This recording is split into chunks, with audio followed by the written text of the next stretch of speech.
Plus de 200 militants du monde entier se retrouvent aujourd'hui bloqués entre l'espoir et la frustration. Leur mission semblait claire. Marcher vers Gaza pour briser symboliquement le blocus israélien et attirer l'attention internationale sur la crise humanitaire qui ravage l'enclave palestinienne.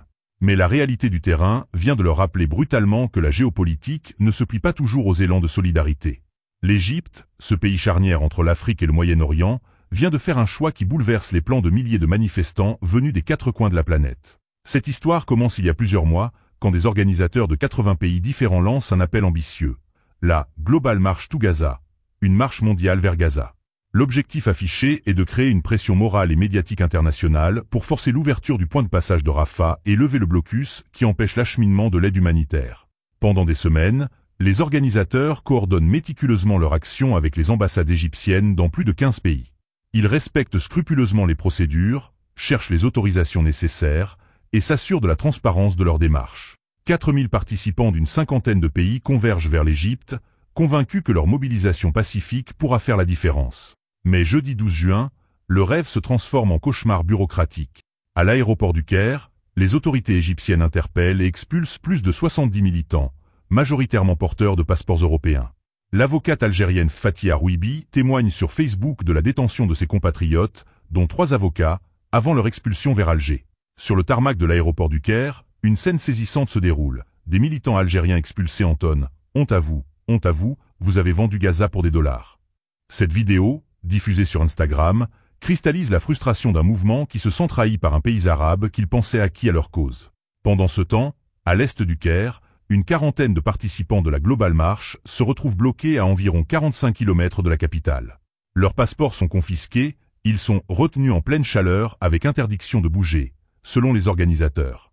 Une quinzaine d'autres militants restent consignés dans leurs hôtels Kerot, dans l'attente d'une décision qui ne vient pas. Wael Nawar, l'un des organisateurs tunisiens, lance un appel désespéré dans une vidéo Facebook. Il demande aux habitants de Sirte de fournir de l'eau fraîche et des tentes à des manifestants coincés dans une zone désertique, sans installation sanitaire, sous une chaleur accablante. Nous ne reviendrons pas en arrière, déclare-t-il avec une détermination qui contraste avec l'incertitude de leur situation. Cette double obstruction révèle les contradictions profondes du monde arabe face à la question palestinienne. D'un côté, l'Égypte dénonce publiquement les restrictions imposées à l'aide entrant dans Gaza et appelle régulièrement à la fin de la guerre. De l'autre, elle réprime systématiquement toute action militante qui pourrait compromettre ses relations délicates avec Israël. Le ministère égyptien des Affaires étrangères justifie sa position en invoquant la sécurité nationale.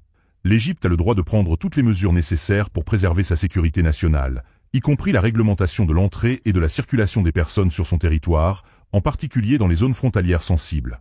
Cette déclaration officielle masque une réalité plus complexe. L'Égypte marche sur une corde raide entre sa solidarité affichée avec les Palestiniens et ses impératifs de sécurité régionale.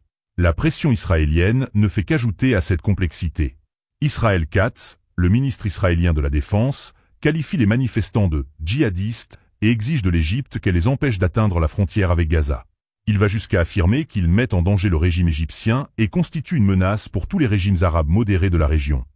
Cette rhétorique sécuritaire transforme des militants pacifiques en menaces géopolitiques, justifiant par avance toutes les mesures répressives. Malgré ces obstacles, les organisateurs refusent d'abandonner. Seif Abukishk, porte-parole du collectif organisateur, maintient que la marche internationale continue et que des milliers de participants sont déjà arrivés en Égypte, prêts à partir à Riche demain et continuer à pied vers Rafah. Cette détermination témoigne d'une conviction profonde, celle que la mobilisation citoyenne peut encore faire bouger les lignes dans un conflit qui semble figé. L'enjeu dépasse largement cette seule manifestation. Selon les experts en sécurité alimentaire, près d'un demi-million de Palestiniens risquent de mourir de faim si Israël ne lève pas son blocus et ne met pas fin à sa campagne militaire.